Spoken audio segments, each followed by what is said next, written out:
ቀላቀላቸውን አስመልክቶ በጅግጅጋ ከተማ የአባልነት ሰርቲፊኬት ተሰጥቷል። ይህ ሰርቲፊኬት የተሰጠው በጅግጅጋ ከተማ ለኢትዮጵያ የከተሞች ፎረም አባል ከተሞች በተዘጋጀው የግንዛቤ ማስጨበጫ መድረክ ላይ ነው። ትብብር መድረኩ ከሶማሌ ክልል የከተማ ልማትና ግንባታ ቢሮ ጋር በመተባበር በቅርቡ በክልሉ መንግስት በአዲስ መልክ እውቅና የተሰጣቸው 25 ከተሞችና የቀብርበያ ከተማ ሙሉ በሙሉ የትብብር መድረክ አባል መሆናቸውን በማስመልከት ነው የአባልነት ሰርቲፊኬት የተሰጣቸው። የአባልነት ሰርቲፊኬት ሽልማቱን የሰጡት የሶማሌ ክልል ምክትል ርዕሰ መስተዳድር አቶ ኢብራሂም ኡስማን እንደተናገሩት በቅርቡ ወደ ከተማነት ደረጃ እንዲያድጉ የተደረጉት 25 የክልሉ ከተሞች በማዘጋጃ ቤታዊ ገቢ አሰባሰብ ዙሪያ ከፍተኛ ልምድ መውሰድ እንዳለባቸውና ከተሞቹን በፕላን እንዲመሩ ከፍተኛ ኃላፊነት ተጥሎባቸዋል ብለዋል። በተለይም በቀጣይ 6 ወራት የከተሞቹ ኮሪደር በማልማት ሌሎች የኢትዮጵያ ከተሞች የደረሱበት ደረጃ ላይ ለማድረስ የበለጠ መስራት እንደሚጠበቅባቸው ምክትል ርዕሰ መስተዳድሩ አሳስበዋል። ካሁን በኋላ የትብብር መድረኩ አባል የሆኑ ከተሞች በተለያዩ የከተማ ልማት ዘርፍ በሆኑ ርዕሰ ጉዳዮች ዙሪያ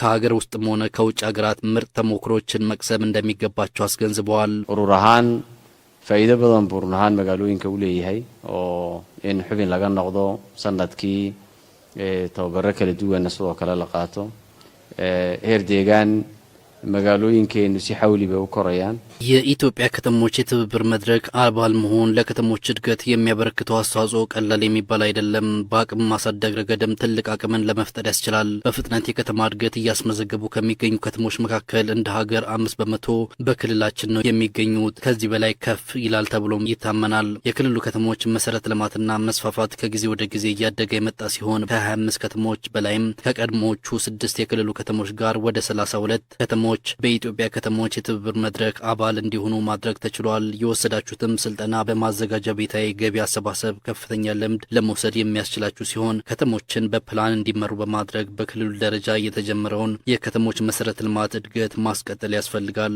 ይህ በአግባቡ ሲተገበር ከተሞቻችን ለነዋሪዎቹ ምቹ እንዲሆኑ፣ የንግድና ኢኮኖሚ እድገት እንዲያመጡ የተጀመረውን ለውጥ ማስቀጠል ያስፈልጋል። የከተሞችን የአገልግሎት አሰጣጥን በማሳደግ ለህብረተሰቡ ጥራቱን የጠበቀ አገልግሎት ማቅረብ ይጠበቅባቸዋል። 26 የክልሉ ከተሞች ትብብር መድረኩን በመቀላቀላቸው በክልሉ የሚገኙ አባል ከተሞች ብዛት ወደ 32 ከፍ እንዲል ለማድረግ እንደሚያስችል ጠቁመው ከክልሎች አንጻር የትብብር መድረኩ አባል ብዛት ሲነጻጸር ከአማራ ክልል ቀጥሎ የሶማሌ ክልል በሁለተኛ ደረጃ ላይ ይገኛል ተብሏል። ትብብር መድረኩን የተቀላቀሉት የክልሉ ከተሞች ሌሎች የሀገሪቱ ከተሞች የሚያገኙትን የተለያዩ እድሎች ተጠቃሚ እንደሚሆኑ በሰርቲፊኬት አሰጣጥ መርሃ ግብሩ ላይ ተገልጿል።